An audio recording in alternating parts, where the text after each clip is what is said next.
Setelah kita melihat bagaimana penataan ciptaan dan para penghuninya menjadi latar belakang dari karya Allah dalam sejarah, kini kita akan beranjak kepada perkembangan sejarah di bawah providensia Allah. Istilah teologi bahasa Latin providentia menunjuk kepada Allah yang mengatur, menopang, atau memelihara ciptaan sementara ia mengerjakan rencana kekalnya. Dapat Anda perkirakan bahwa providensia mencakup banyak kegiatan yang berbeda, karena ini adalah kuasa Allah yang menopang dan mempertahankan segala sesuatu sepanjang waktu. Topik-topik dalam teologi sistematika selain dari teologi proper berfokus pada aspek-aspek tertentu dari providensia Allah, khususnya bagaimana Allah mengatasi dosa dan keselamatan dalam sejarah. Namun teologi proper secara khusus berfokus pada pola providensia Allah yang mendasari seluruh sejarah.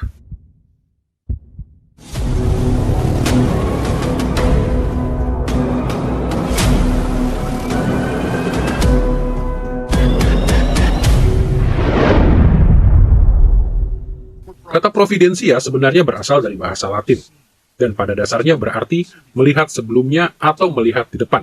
Tetapi di sini kata ini menggambarkan bahwa Allah mengawasi, memperhatikan, menjaga, dan memelihara segenap ciptaan. Konsep providensia ini terkait erat dengan sejumlah doktrin penting lainnya yang menurut hemat saya, sayangnya seringkali terlewatkan oleh orang-orang Kristen dalam mengapresiasi bagaimana Allah benar-benar menyayangi kita. Ia memelihara ciptaannya. Dan hal ini menenangkan kita, membuat kita dapat menyadari kebaikan Allah dan tahu bahwa Ia bukan Allah yang jauh, Ia bukan Allah yang murka, melainkan Allah yang senang memberi. Allah yang tahu apa yang dilakukannya dan yang menggerakkan segala sesuatu sesuai dengan maksud dan rencananya. Para teolog sistematika tradisional telah menelusuri pola-pola dari providensia Allah berdasarkan perbedaan yang telah kita bicarakan dalam pelajaran sebelumnya. Di satu sisi mereka menunjuk kepada Allah sebagai kausa pertama, pencetus utama di balik segala sesuatu yang terjadi dalam sejarah. Dan di sisi yang lain, mereka menunjuk kepada berbagai dimensi ciptaan sebagai kausa sekunder. Aspek-aspek yang berbeda-beda dari alam yang tidak kasat mata dan yang kasat mata, yang juga menyebabkan terjadinya peristiwa-peristiwa itu di dalam sejarah. Nah, ada banyak hal yang dapat dikatakan tentang perbedaan ini dalam pekerjaan providensia Allah. Namun untuk menghemat waktu, kita hanya akan menyinggung dua aspek. Pertama, kita akan mengamati pentingnya kausa-kausa sekunder. Dan kedua, kita akan meninjau interaksi antara Allah dan kausa-kausa sekunder. Mari kita lihat dahulu pentingnya kausa-kausa sekunder.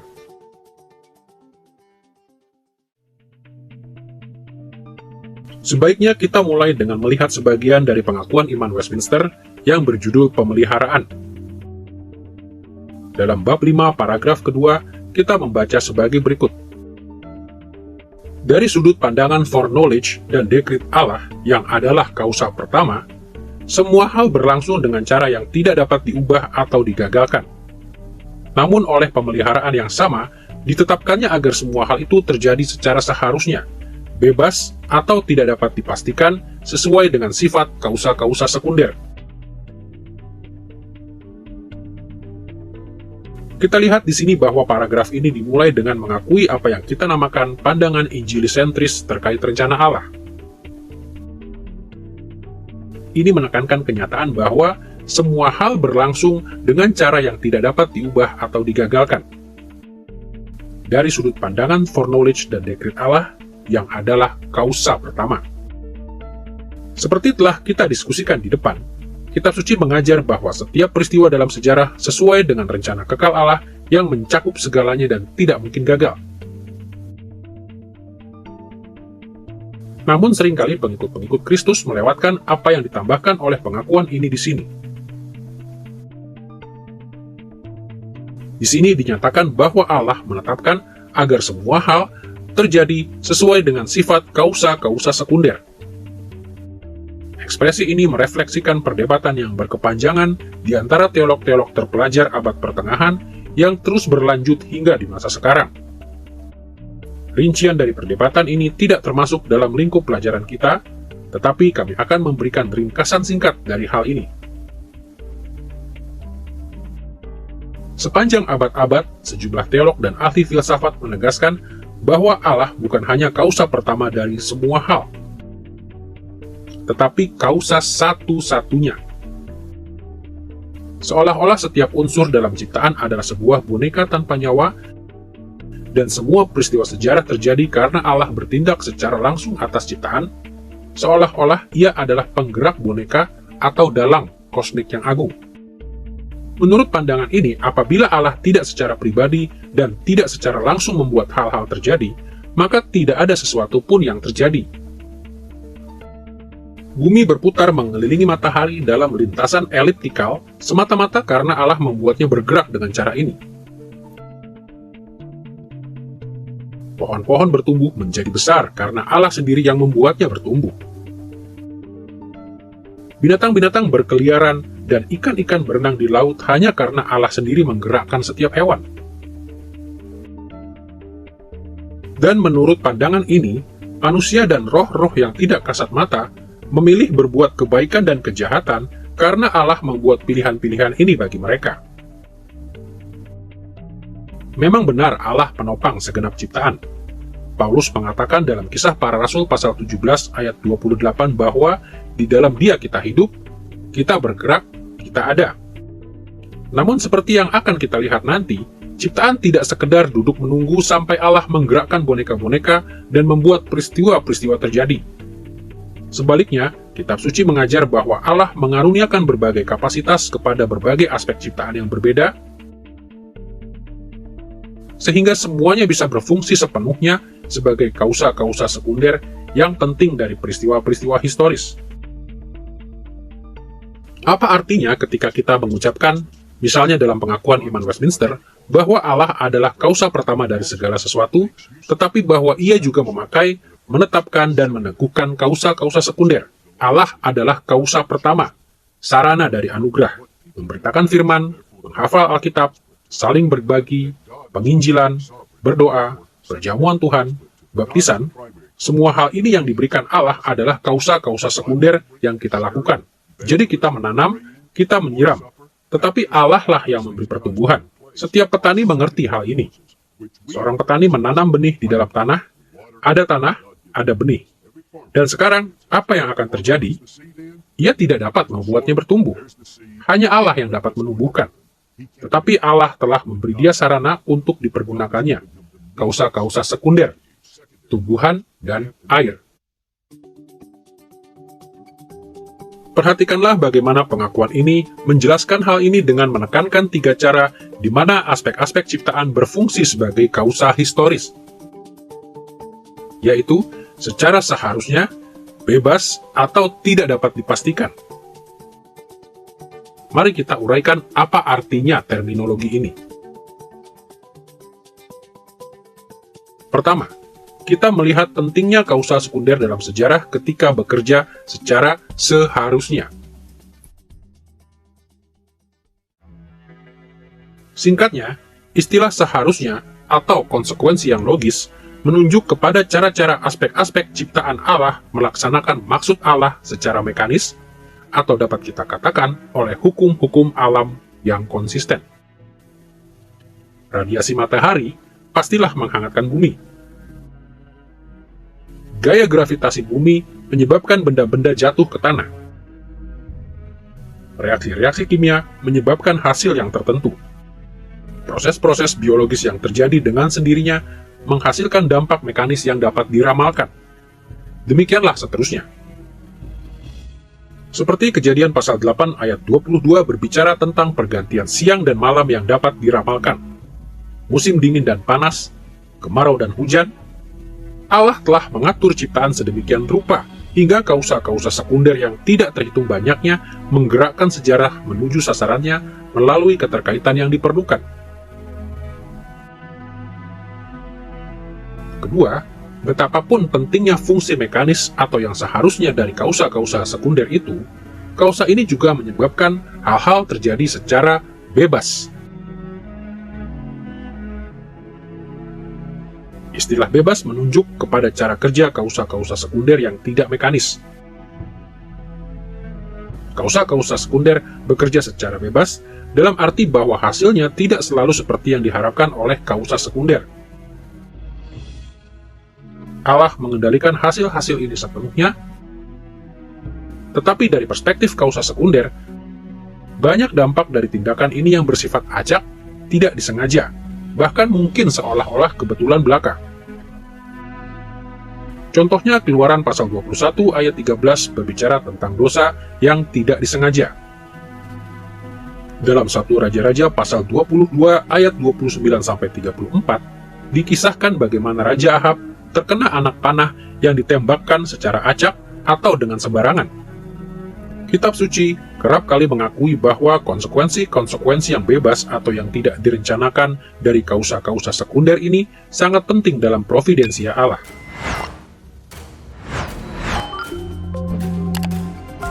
Ketiga, pengakuan ini mengatakan bahwa kausa-kausa sekunder bekerja dalam lingkup providensia Allah bukan hanya secara seharusnya dan bebas, tetapi juga tak terduga atau contingently. Istilah-istilah tak terduga menunjuk kepada caranya pilihan-pilihan yang diambil dengan sengaja oleh manusia dan roh-roh yang menyebabkan terjadinya hal-hal tertentu dalam sejarah. Memang Allah mengetahui segala sesuatu, dan dalam artian ini, tidak ada hal-hal yang kebetulan dari sudut pandang ilahinya. Namun kitab suci berulang kali menekankan bahwa pilihan-pilihan yang diambil ciptaan Allah atas kehendak mereka yang tidak dapat ditebak hasilnya, menentukan alur sejarah. Dalam Kejadian pasal 2 ayat 17, Allah memperingatkan Adam bahwa ia akan mati apabila ia makan buah yang terlarang itu. Dan akibat dari pilihannya yang disengaja itu telah mempengaruhi setiap aspek dari sejarah. Bahkan, pilihan manusia juga teramat penting dalam memperoleh keselamatan kekal dari kutuk dosa. Paulus mengatakan dalam Roma pasal 10 ayat 9 bahwa kita akan diselamatkan jika kita mengaku bahwa Yesus adalah Tuhan dan jika kita percaya bahwa Allah telah membangkitkan Dia dari antara orang mati. Dalam kenyataannya, dalam setiap situasi tertentu, pentingnya kausa-kausa sekunder ini muncul dalam kombinasi dari ketiga fungsinya. Allah mengendalikan sejarah sedemikian rupa sehingga kausa-kausa sekunder berdampak pada alur sejarah secara seharusnya, bebas, dan tidak dapat dipastikan.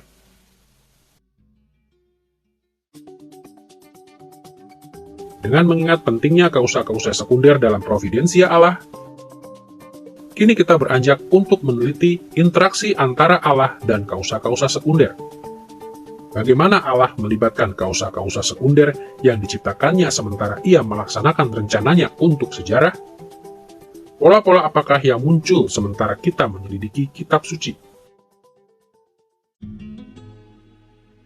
Paragraf ketiga, bab kelima dari Westminster Confession of Faith atau pengakuan iman Westminster, membahas pertanyaan ini dalam cara yang sangat bermanfaat. Kita membaca di sana, dalam pemeliharaannya yang biasa, Allah menggunakan sarana-sarana. Kendati demikian, Dia bebas berkarya di luar, di atas, dan bertentangan dengannya menurut perkenannya. Kita perlu menekankan frasa terakhir dari paragraf ini. Allah berinteraksi dengan kausa-kausa sekunder menurut perkenannya. Ia melakukan apa yang dikehendakinya dengan kausa-kausa ini, kapan saja Ia menghendaki, dan dengan cara yang dikehendakinya. Allah tidak dibatasi untuk bekerja dengan salah satu cara tertentu dengan kausa-kausa sekunder. Bagian pengakuan iman ini membuat perbedaan penting di antara pemeliharaan Allah yang biasa dan bagaimana Ia bebas untuk bertindak dalam cara-cara yang luar biasa dengan kausa-kausa sekunder. Dalam membahas tentang Allah dan kausa-kausa sekunder, sebaiknya kita menguraikan perbedaan ini lebih dahulu. Jadi mari kita melihat pada pemeliharaan Allah yang biasa lebih dahulu, dan kemudian kita akan beranjak kepada pemeliharaannya yang luar biasa. Mari kita mulai dengan providensia biasa. Ada satu interaksi yang biasanya merupakan ciri khas keterlibatan Allah dengan kausa-kausa sekunder. Seperti yang dikatakan dalam pengakuan, Allah menggunakan sarana-sarana. Atau dengan kata lain, Allah biasanya bekerja melalui kausa-kausa sekunder yang telah diciptakannya. Kita dapat dengan mudah melihat hal ini dalam alam dari dunia yang kasat mata. Bagaimana Allah memelihara tumbuh-tumbuhan? Biasanya ia melakukan hal ini melalui nutrisi tumbuhan yang ada di dalam tanah, melalui air, dan sinar matahari. Bagaimana Allah memelihara kehidupan manusia? Biasanya ia menggunakan makanan, oksigen, air, dan sebagainya. Bahkan kitab suci mengatakan bahwa Allah juga menyebarkan karya penyelamatan Kristus ke seluruh dunia dengan menggunakan kausa-kausa sekunder. Simaklah bagaimana Roma pasal 10 ayat 14-15 mendeskripsikan cara-cara biasa yang dialami orang-orang untuk datang beriman pada Kristus berikut. Tetapi bagaimana mereka dapat berseru kepadanya jika mereka tidak percaya kepada Dia? Bagaimana mereka dapat percaya kepada Dia jika mereka tidak mendengar tentang Dia? Bagaimana mereka mendengar tentang Dia jika tidak ada yang memberitakannya? Dan bagaimana mereka dapat memberitakannya jika mereka tidak diutus? Namun Allah tidak hanya menggunakan kausa-kausa sekunder yang kasat mata dalam pemeliharaannya yang biasa. Di seluruh kitab suci, kita melihat bahwa Allah juga menggunakan kausa-kausa sekunder yang tidak kasat mata. Malaikat-malaikat, setan-setan, dan bahkan iblis sendiri.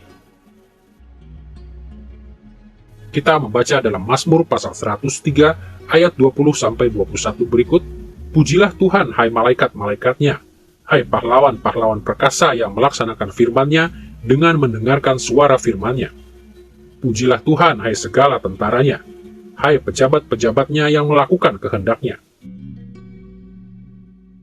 Kenyataan bahwa Allah biasanya menggunakan kausa-kausa sekunder yang kasat mata dan tidak kasat mata dalam interaksinya dengan ciptaan, menimbulkan implikasi-implikasi yang tak terhitung banyaknya.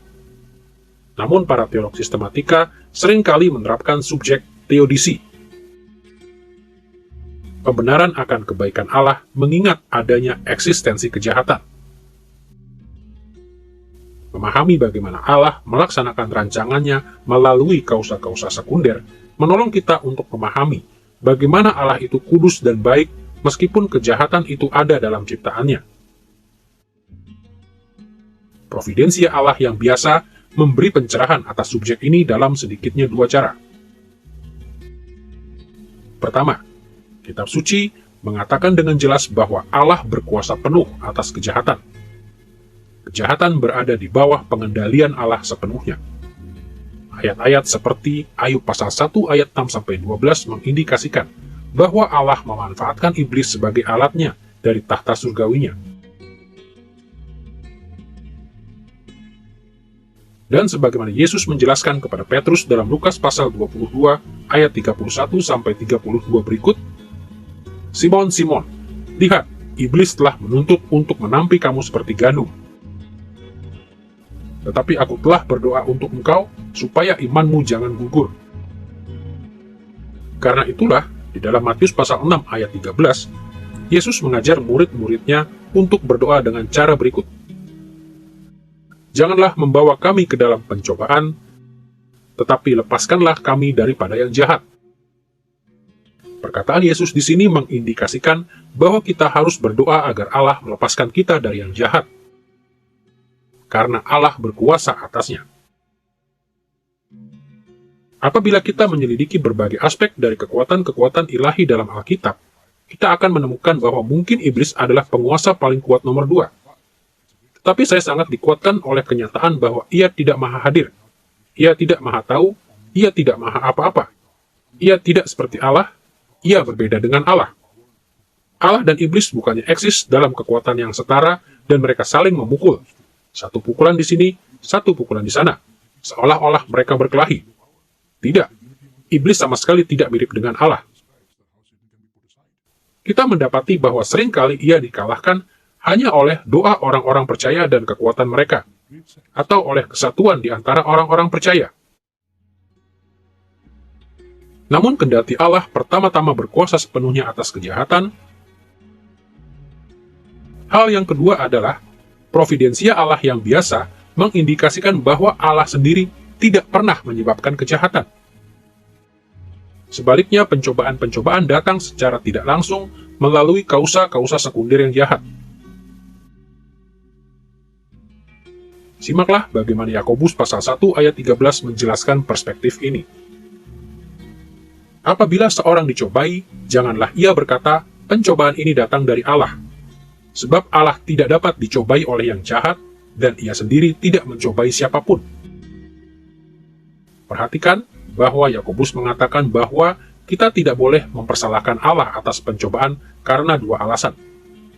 Di satu sisi, Allah tidak dapat dicobai oleh yang jahat, karena Allah itu baik dan kejahatan tidak dapat memikat dia dengan cara apapun. Dan di sisi yang lain, Allah tidak mencobai siapapun. Terjemahan harfiah ini menekankan dengan tepat hal yang dinyatakan secara gamblang dalam naskah bahasa Yunani. Allah sendiri tidak mencobai. Dengan kata lain, Allah tidak mencobai kita secara langsung untuk berbuat kejahatan.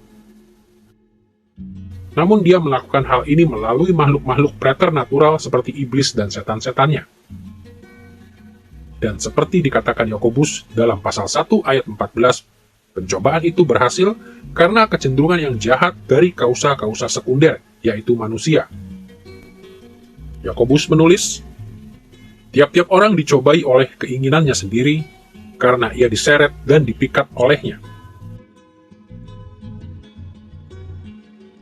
Pencobaan kerap kali berhasil dikarenakan keinginan jahat kita sendiri.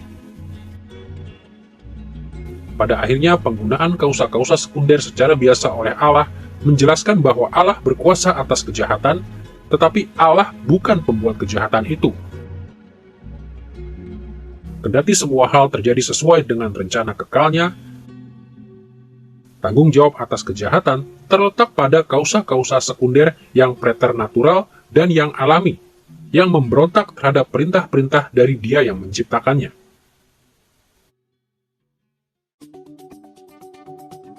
Selain menekankan bagaimana Allah menggunakan kausa-kausa sekunder dalam providensia biasa, kita juga harus mengakui providensia Allah yang luar biasa.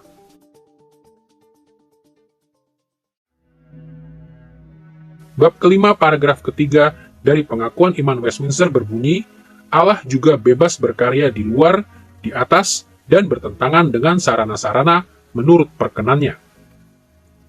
Maksudnya, pengakuan ini mengindikasikan bahwa Allah berinteraksi dengan ciptaannya dalam cara-cara yang luar biasa. Cara yang seringkali kita namakan campur tangan ilahi, atau bahkan lewat mujizat-mujizat.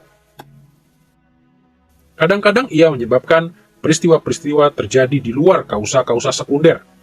Dengan kata lain, ia secara langsung mengerjakan hal-hal itu dalam sejarah.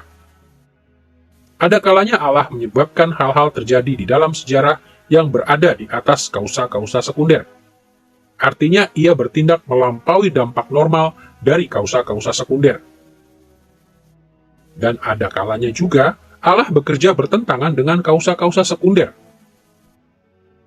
Dengan kata lain, Allah membalikkan hasil normal dari kausa-kausa sekunder, khususnya pada saat ia mendatangkan kebaikan dari kejahatan. Alkitab menyoroti banyak contoh dari providensial luar biasa, saat-saat di mana Allah menyebabkan hal-hal terjadi di dalam sejarah, di luar, di atas, dan bertentangan dengan kausa-kausa sekunder. Di dalam Perjanjian Lama, tindakan-tindakan providensial luar biasa ini seringkali dirancangkan sebagai tanda untuk menegaskan otoritas dari wakil-wakil Allah, seperti raja-raja, nabi-nabi, dan imam-imam. Di dalam Perjanjian Baru, providensial luar biasa seringkali memberi kesaksian akan otoritas Yesus dan rasul-rasul serta nabi-nabinya di abad pertama.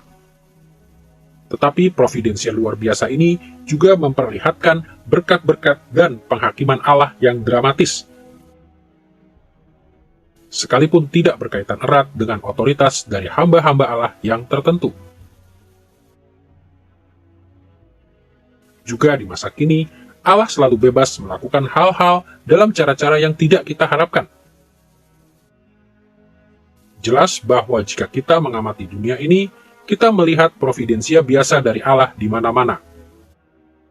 Dan kita sepatutnya bersyukur untuk cara Allah menggunakan kausa-kausa sekunder setiap hari dalam kehidupan kita.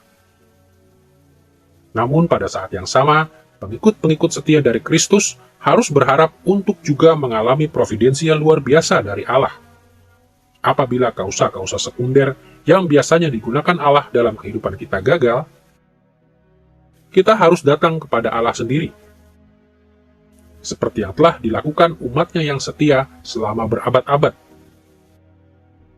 Kita harus berseru, memohon intervensinya yang luar biasa dalam sejarah. Karena ia selalu bebas untuk bekerja di luar, di atas, dan bertentangan dengan setiap aspek dari ciptaan. Tidak ada sesuatu pun yang dapat menahan dia. Dalam pelajaran ini tentang rencana dan karya Allah, kita telah menyelidiki bagaimana pandangan teologi sistematika terkait rencana Allah dari dua perspektif biblika dan berbagai pandangan teologis. Allah mempunyai rencana kekal yang tidak mungkin gagal, yang mencakup segalanya, yang dengannya ia mengendalikan seluruh sejarah. Namun ia juga membuat banyak rencana yang terbatas, temporal, dan berubah-ubah. Sementara ia berinteraksi setiap saat dengan ciptaannya. Dan kita juga telah menelusuri bagaimana para teolog sistematika mengacu kepada karya Allah dalam penciptaan dan providensia. Allah menciptakan dimensi-dimensi yang kasat mata maupun yang tak kasat mata dari ciptaannya. Dan ia menopang semua itu oleh providensianya yang biasa dan yang luar biasa. Sehingga semuanya menggenapi kerelaan kehendaknya dan membawa kemuliaan yang tidak berkesudahan baginya. Para teolog sistematika tradisional juga menyajikan cara-cara yang bermanfaat untuk menata begitu banyak pengajaran biblika tentang Allah, sementara mereka membahas rencana dan karya Allah. Tetapi lebih dari itu, yang telah kita lihat terkait topik-topik ini dalam pelajaran ini juga memberikan pada Anda dan saya panduan praktis yang sangat berharga untuk kehidupan kita sehari-hari. Segala yang diajarkan kitab suci tentang rencana Allah dan pekerjaannya menguatkan kita dan membimbing kita ke dalam pelayanan yang setia kepada Kristus dan kerajaannya.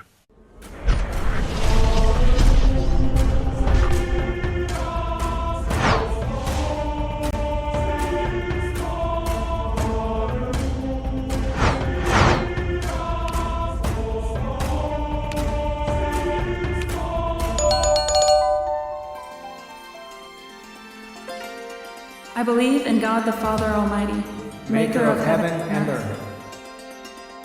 I believe in Jesus Christ, His only Son, our Lord, who was conceived by the Holy Spirit and born of the Virgin Mary. He suffered under Pontius Pilate, was crucified, died, and was buried. He descended into hell. The third day he rose again from the dead.